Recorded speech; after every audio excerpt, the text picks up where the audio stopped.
नागपूर टिमकी बहुउद्देशीय संस्था उमरेच्या वतीने बाबाच्या आदेशाप्रमाणे आज बामणी या गावी संदीपभाऊ आंबोणे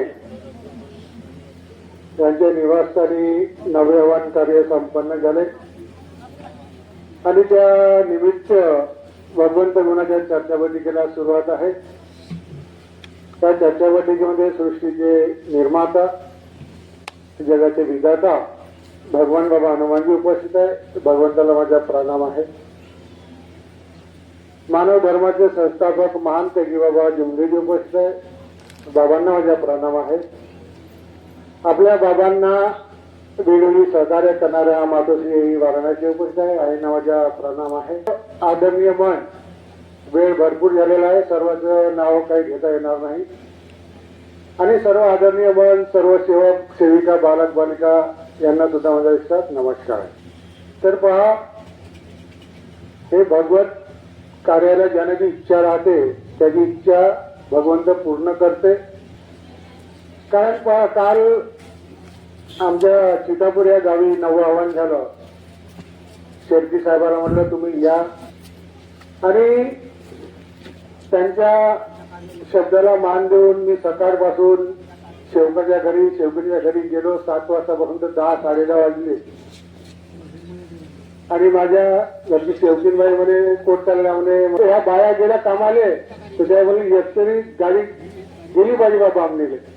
हो जा म्हणे, पण बाया लागल्या कामी आणि कोणी होय नाही म्हणे काय नाही म्हणे। नंतर 4-5 जणी तयार झाल्या। काकूने पुन्हा फोन केला, मला बाया काही जमून नाही राहिल्या चितापूरवाला। काल जिथं हवन झालं त्यांच्या त्या घरमालकीने फोन केला, मला पाहलं 4-5 जणी असून तर कशा झाल्या 8-9 जणी 2-3 जण आणि गाडी पाठवली। काही येणं झालं असतं पण ते रजिस्ट्री झाली कॅन्सल आणि नंतर मी पुढचे कामं आठवले निघल्या। तर आपल्याला आपली इच्छा राहते। मी पहिलेच काल म्हणलं मी कोणी येवो का नको येवो पण मी बामणीला हवनाला जाईन म्हणजे जाईन। जिप्पी नाही आली असती आमच्या गावची तरी पण मी आलोच असतो। म्हणून आपली जी इच्छा आहे ते परमेश्वर पूर्ण करते आणि ही दैवी शक्तीच अशी आहे, आपण तिला ओळखतच नाही। दैवी शक्ती कोण्या रूपात काम करत हे आपल्याला माहीत नाही। आपण जर तत्व शब्द देवानं वागा, कार्यकर्ते शब्दाचा मान ठेवा म्हणजे पहा आपले काम परिपूर्ण होते। कार्यकर्त्याची चर्चा मध्ये काहीतरी 4-5 शेवकिनी 4-5 ज्याला 10-15 जणांमध्ये आठवा लागतो। म्हणून ह्या आपण अनेकांमध्ये होतो। आपण कुठेतरी देवा धर्माकडे जात होतो तेव्हा आपल्याला खूप फुरसत पेशंट राहत होता, त्याच्यामुळे आपण जात होतो। दिवसभर आपल्याला आकत लावायला आपली आकतही नव्हती लागत तरी आपण तिथं बसून राहत होतो, तरी पण आपल्याला आपलं दुःख दूर होतही नव्हतं। कारण वैद्याने परिपूर्ण दुःख दूर करतच नव्हते, काहीतरी लावून ठेवायचे। पण आपल्या बाबाच्या मार्गात शब्द त्याच्याबरोबर दुःख दूर होते। आता बुरटकर साहेबांनी सांगितलं 1 महिना राहिलं होतं शब्दावर, कार्यकर्त्याच्या शब्दावर 1 महिना राहिलं तरी काही नाही झालं। म्हणजे आपल्याला समजायला पाहिजे ही दैवी शक्ती काय आहे। ही दैवी शक्ती खूप जागृत आहे, पण वैद्यापाशी दैवी शक्ती होती का नाही, हे लुटारू शक्ती। आपण गेलो तर आपल्याला हे लागते ते लागते, कोंबडं खावा लागते, हे खावा लागते। तर आमच्यावरही माझ्यावर जे परिस्थिती होती तर कोंबडे बकरे लगेच वैद्यवाराने खाल्ले आणि मीने सुद्धा खाल्ली त्याच्यासोबत। मला दुरुस्त केलं एका वैद्यानं, मग आमच्या गावात लागले त्या वैद्याच्या मग अरे म्हणे सावरकरने दुरुस्त केलं म्हणे।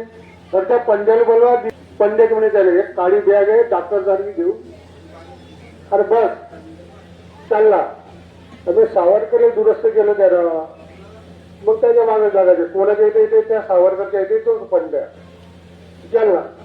एकदा तर मी मोवाडी या गावाला गेलो, शाळेतून पहिले शाळेला 4 पिरियड केले का सुट्टी व्हायची, दुपारी जेवण करायची। जेवण करून आलो आम्ही शाळेतून, तो पंड्या आला सावरकर म्हणजे चालते का बा सांगा तुला कोटाची म्हणलं चाललं म्हणे त्या मोवाडी ज्या काय म्हणे गेलो त्या पंड्यासोबत मलिका माहिती का घरी देवता होती म्हणून ते देवता लागली मामांग आणि दुरुस्त केलं देवता लागली मामांग अकर बघाय तिची अंगात होत्या आता पहिले कुठे गाडी घोडी होती गाडी घोडी होतीच नाही सायकल होती माझ्या घरी मा मोठा भाऊ होता गणेश सावरकर काल बोलते चिता बोलले तो गेला सायकलला तरुडीले अशी म्हणे मा भाजी तब्येत बैठली दिसता अंगात आलं म्हणे आणि मोवाडीची देवता हो असं म्हणे त्याला आणलं बोलवून अरे बाप्पा बाप्पा म्हणे हे तर सावरकरच्या मग देवता त्याने का केलं का नाही तर देवता पराली पण असे आपण तात्पुरतं करायचं ते पण परिपूर्ण क्लिअर होतच नव्हतं असं अनेक देवी देवताकडे गेलो पण आराम लागला आणि या शेवकाच्या माध्यमातूनच या मार्गाची रूपरेषा कळली मार्गात आलो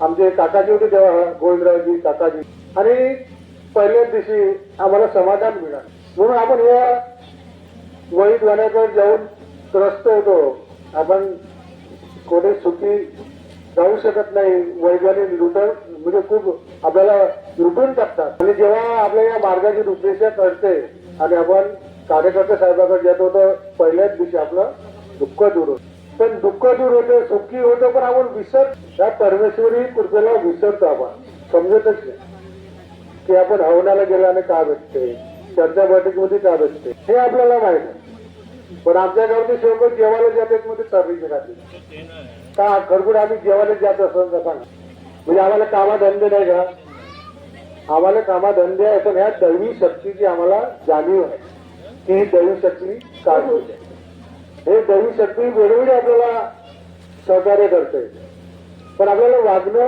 वागायला लागते आपण मार्गात येऊन बी आपण व्यसनाच्या अधीन जातो कोणी काही करते कोणी सट्टे लावते कोणी काही करते त्याला वाटते आम्ही सट्टा लावून राहिलो जुवा खेळून राहिलो मनमानी करून राहिलो काही काही या मार्गात ज्या गोष्टी करायच्या नाही त्या गोष्टी करत सांगता येत नाही पण नाही करायला पाहिजे काल मोरचं भाऊन सांगलं आम्ही लागलो होतो म्हणे त्या मार्गी असं लागायला नाही पाहिजे पण त्याने परमेश्वरानं ब्रेक द्यायला लागला नाही तिकडे जाऊ नको समुद्र मोठा अपाट राहते त्या समुद्राच्या मागे नको लागत म्हणून मोरकर भाऊ बी सावरले आणि त्याच्या पाठोपाठ शेती भाऊ बी म्हणजे मी नाही कंट्रोल केलं म्हणे असं कंट्रोलच करा तुम्ही ह्या मार्गात जो कंट्रोल करत या मार्गात येऊन तेव्हाच बरोबर नाही समुद्रात गुढी नको मारा तुम्ही म्हणून असे कार्य करा नको आणि अनेक वाले तर आपल्याला कधी ह्या मार्गात दोन शब्द सांगतो म्हणलं का नाही आमचा मार्ग असा आमचा मार्ग तसा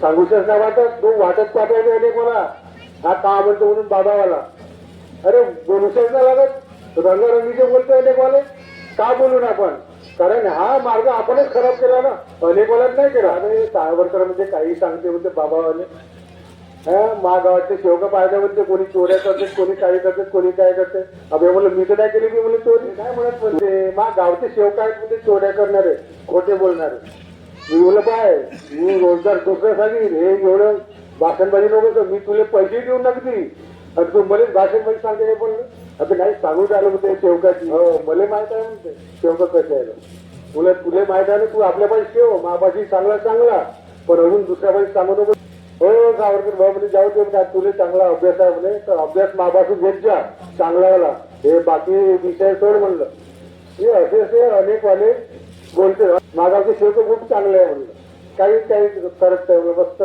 हास्य गोष्टीनं हवनात जाते चर्चावरीत जाते हो काय म्हणे म्हणलं आमच्या गावाचे पुढे सुधरू नाही त्या गावाचं सुधरव म्हणलं हो का जी म्हणे म्हणलं हो तसंच आहे म्हणलं म्हणून वेळ भरपूर झाला आहे जास्त सांगू नये काही शेवका ऐकत नाही म्हणून इथेच थांबतो आणि सर्वांना माझा नमस्कार.